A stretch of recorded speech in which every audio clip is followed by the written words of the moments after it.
Bienvenue dans ce nouveau numéro de notre temps d'édification. Et je suis très heureux de vous revoir et je pense par la grâce de Dieu, vous allez bien et que tout évolue. Même si rien ne marche, je crois par la foi que tout ira bien. Alors, pour aujourd'hui, nous allons exploiter notre thème parce que vous savez, avec le temps d'édification, nous choisissons un thème bien précis que nous développons. Alors, pour aujourd'hui, nous allons développer ces thèmes que vous êtes en train de voir au niveau du titre. On a dit, le diable te déroute. C'est ce que nous allons exploiter aujourd'hui. Alors, j'aimerais que nous puissions lire quelques textes, quelques passages. Je suis dans le livre des Galates, l'épître de Paul aux Galates. La Bible dit, chapitre 3, je vais commencer à partir du premier verset, je vais descendre jusqu'au niveau du verset 3 ou 4. Bon, la Bible dit aux Galates, dépourvu de sens, qui vous a fasciné pour que vous n'obéissiez plus à la vérité, vous aux yeux de qui Jésus-Christ a été peint comme crucifié. Voici seulement ce que je veux apprendre de vous. Est-ce par les œuvres de la loi que vous avez reçu l'Esprit ou par la prédication de la foi? Êtes-vous tellement dépourvu de sens? Après avoir commencé par l'Esprit, allez-vous maintenant finir par la chair? Avez-vous tant souffert en vain? Vous voyez, c'est que ici, l'apôtre Paul s'étonne, il s'est dit, bon, je connais ces peuples. Comment est-ce que ces mêmes peuples qui a tant souffert pour Christ, aujourd'hui, peut retourner justement dans ce qu'il a vomi hier? On se pose une question, il doit y avoir nécessairement une raison, une cause qui a fait que ce peuple puisse se retrouver ainsi. Vous voyez? Parce que, comme vous le savez, il y a toujours une raison.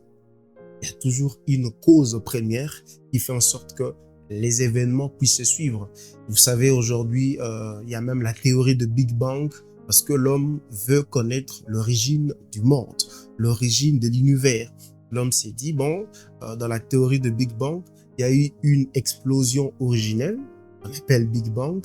Après quoi, il y a eu développement, évolution et vous connaissez avec la théorie de l'évolution, Australopithèque, Pithecanthrope, Néandertalien, Homo sapiens, c'est-à-dire il y a eu également évolution de l'homme. Ça, c'est selon Darwin. C'est dans cette philosophie-là que nous nous sommes posé cette question. Qu'est-ce qui a fait en sorte que ce peuple puisse commencer justement à pratiquer des choses ou à retourner aux choses qui ne plaisent pas à Dieu? Et si vous lisez dans d'autres versions, vous verrez qu'il est clairement dit qui vous a ensorcelé. Alors vous allez réaliser avec moi que toute personne qui vient sur la terre vient avec une volonté de la part de Dieu. C'est-à-dire, tel que vous êtes là, lorsque vous êtes venu sur la terre des hommes, Dieu avait un projet. Il avait préparé pour vous depuis les temps anciens. Et j'aimerais que nous puissions lire Jérémie 1.5. Dans Jérémie 1.5, vous verrez que c'est très clair. Alors, Jérémie, chapitre 1, le verset 5. La Bible dit ceci. Avant que je t'eusse formé dans le ventre de ta mère, ça c'est Dieu qui parle, je te connaissais et avant que tu fusses sorti des son sein, je t'avais consacré, je t'avais établi prophète des nations. Alors ici, vous voyez que Dieu, même avant la venue de quelqu'un, ou la venue, dans ces cas, du prophète Jérémie sur la terre des hommes, Dieu avait déjà programmé quelque chose, Dieu avait déjà prévu, Dieu avait déjà projeté ce que la vie de ce jeune Jérémie sera. Vous voyez? C'est-à-dire que, tel que nous sommes ici, Dieu a prévu de choses pour nous, Dieu a prévu de choses pour nos familles, pour tout ce que nous allons faire. C'est-à-dire que moi, je crois fermement en cela, parce que c'est la parole de Dieu qui le dit.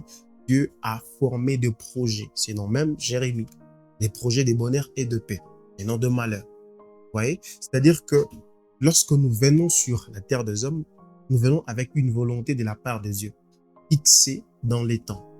C'est pourquoi vous allez voir, il est écrit dans le livre de Habakkuk, c'est une prophétie dont les temps est déjà fixé et elle ne mentira pas. Elle court vers son terme. Si elle tarde, attends-la, car elle s'accomplira certainement. Ça veut dire qu'il y a toute une machine qui est mise en place avant que l'homme ne soit sur la terre. C'est-à-dire qu'il y a toute une machine, tout un projet, tout un canevas de Dieu. Voilà, telle personne qui vient sur la terre va faire ceci, va accomplir cela, va réaliser ceci, va réaliser cela. Vous voyez? Parce que tel que nous sommes ici, nous marchons avec un programme de Dieu. Je pense que les informaticiens peuvent bien comprendre qu'on parle d'un programme. C'est-à-dire que nous marchons avec une pensée de Dieu pour l'humanité. Dites-vous, quand vous êtes venu sur la terre, Dieu avait trouvé justement un problème à résoudre. Il a dit, bon, pour résoudre tel problème, je vois des enfants d'Israël souffrir en Égypte. Pour résoudre ces problèmes, je veux leur envoyer quelqu'un. Je vais envoyer justement une personne qu'on appelle Moïse. C'est ainsi la Bible dit, au moment de leur détresse, ils crièrent à l'Éternel et l'Éternel envoya sa parole. Quand on lit dans le livre de Jean, on voit que la Bible parle de la parole comme étant une personne. La parole faite chair, Jésus. Jésus-Christ est venu sur la terre, la parole faite chair pour nous sauver. Comme pour dire, pour un problème précis, pour un problème donné, Dieu envoie toujours une personne pour accomplir sa volonté. Vous voyez? Donc, ça veut dire que vous êtes important. Si vous êtes en vie et que vous avez le souffle de Dieu dans vos narines, sachez que Dieu a un projet à réaliser avec vous. C'est aussi simple que ça. Donc, retenez que quand vous êtes venu sur la terre, vous êtes venu avec une volonté de la part des dieux que vous devez réaliser, accomplir. Et quand je dis une destinée, je ne suis pas en train de parler pour devenir pasteur, devenir prophète, devenir, je ne sais pas moi. Je suis simplement en train de vous dire qu'il y a eu une pensée de Dieu. Peut-être que vous êtes venu sur la terre pour impacter le monde dans le domaine de la science, dans le domaine de la médecine, dans le domaine de l'ingénierie, dans le domaine de l'esthétique, je ne sais pas moi quel autre domaine qu'on peut voir sur la terre des hommes, mais vous êtes venu avec un programme de Dieu. Ainsi, j'aimerais que nous puissions lire Psaume 139, verset 16. Alors, Psaume 139, verset 16. Oh, je suis arrivé. Voilà. Psaume 139, verset 16. On dit, « Quand je n'étais qu'une masse informe, tes yeux me voyaient. Et sur ton livre étaient tous inscrits le jour qui m'était destiné, avant qu'aucun d'eux n'existât. » Le psaume 139, c'est le psaume de David. C'est-à-dire, avant que David ne puisse venir sur la terre, Dieu avait déjà placé, compté le jour de David. Il avait prévu dans son livre, il avait inscrit tout ce qui va se passer. Ici, je ne suis pas en train de dire que nous sommes comme des robots. Pas du tout.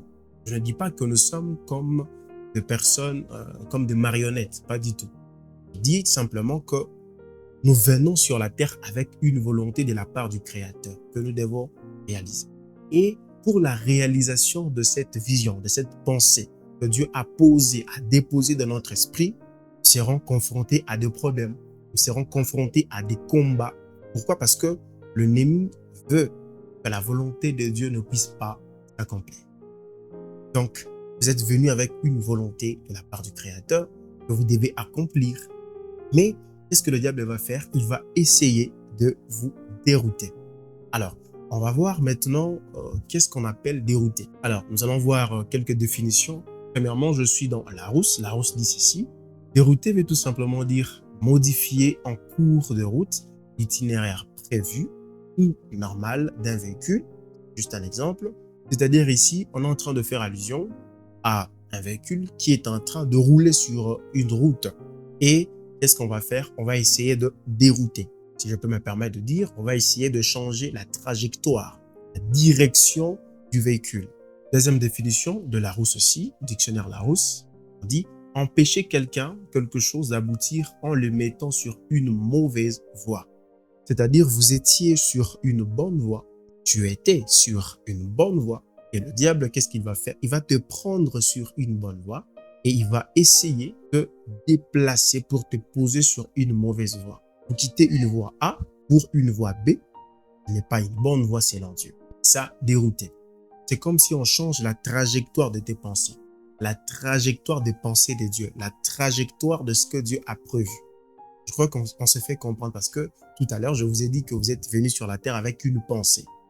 C'est comme si l'ennemi veut changer la trajectoire de la pensée de Dieu que Dieu avait déposée en vous. C'est comme si l'ennemi veut changer le plan, le projet déjà établi, inscrit dans le livre de Dieu pour que vous ne puissiez pas vivre cela. Alors, la dernière définition, on dit éloigner de la route suivie normalement. Ici, on est en train de parler dérouté et il y a un petit mot qui sort qu'on appelle route. Et qu'est-ce que nous faisons pour faire la conception de route? Je vais juste vous donner juste une illustration. C'est que avant de concevoir une route, qu'est-ce qu'on fait? On a d'abord besoin de la carte topographique du lieu. C'est-à-dire, c'est une carte où on retrouve des courbes de niveau. Je ferme la parenthèse, je ne vais pas entrer en profondeur. C'est que avec la carte topographique, on va faire des tracés. On va faire des tracés qu'on appelle des tracés théoriques. On va faire des tracés théoriques et ensuite, parmi le tracé, on va prendre le tracé le plus économique. C'est un peu comment on réfléchit pour faire de tracés routiers. Alors, vous voyez bien que c'est déjà un plan.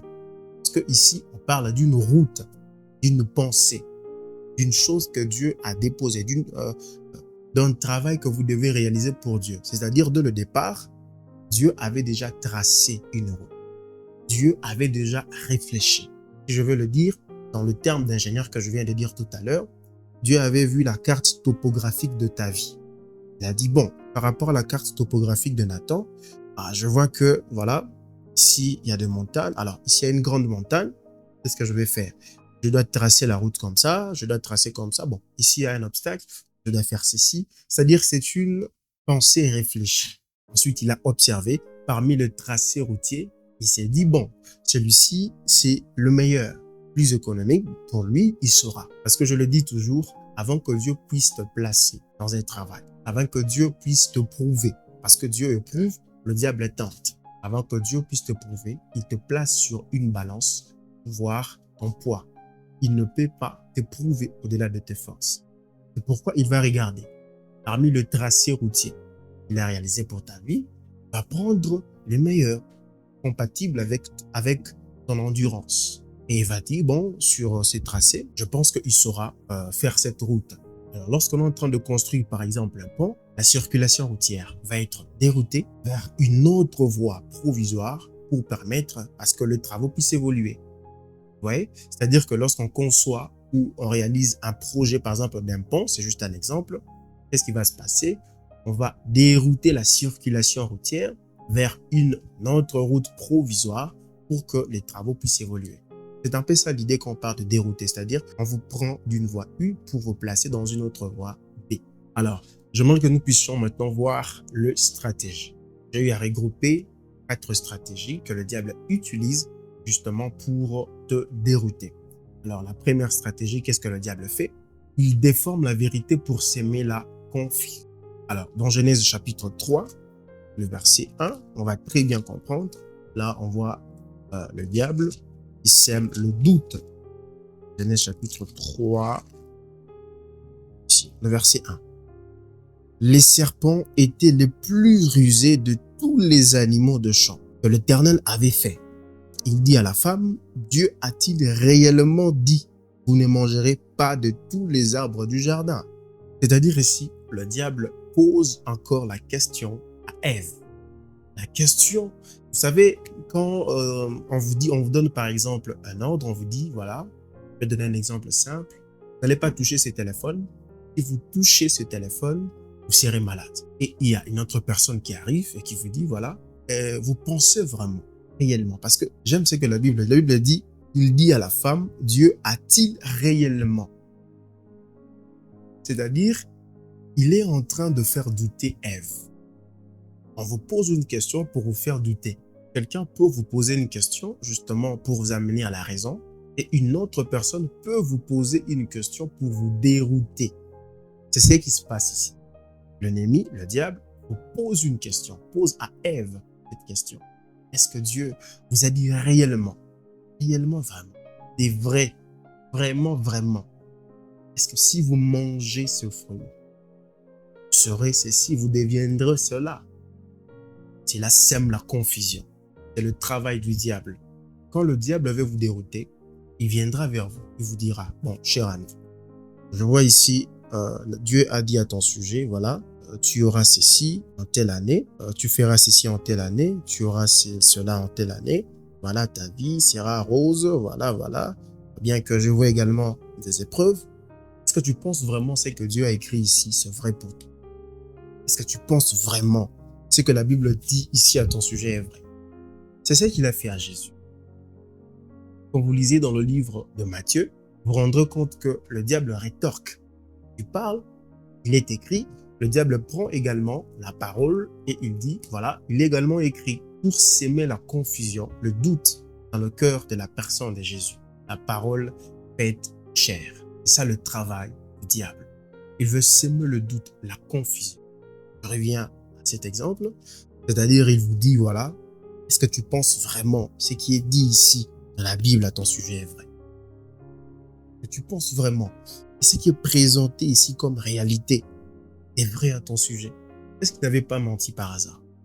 Quand même, en observant ta vie, en observant le problème que tu as, en observant le temps difficile que tu vis, en observant le combat que tu as, en observant la brutalité avec laquelle l'ennemi te combat, en observant les épreuves, les événements qui arrivent dans ta vie.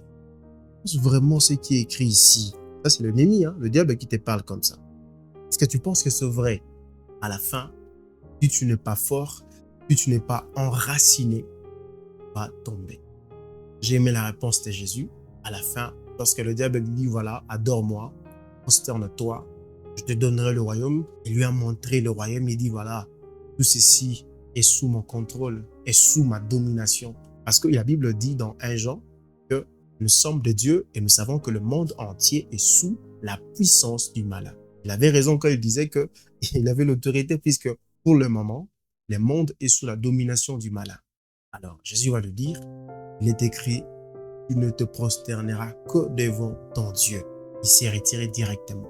C'est-à-dire, si vous n'êtes pas enraciné, si vous n'êtes pas posé, si vous n'avez pas un fondement, une base, la parole de Dieu, le diable fera ici. Et directement, vous allez vous détacher de Dieu. Quand vous observez les différentes paraboles de Jésus, parmi ces paraboles, vous trouverez une parabole où il est en train de parler des grains qu'on jette sur la route, des grains qu'on jette dans les épines, voilà. Et parmi ce qu'il avait présenté comme illustration, vous verrez qu'il a dit, pour certains, la parole va monter, mais pour le souci du monde, pour le chagrin, le problème du monde, qu'est-ce que la personne va faire?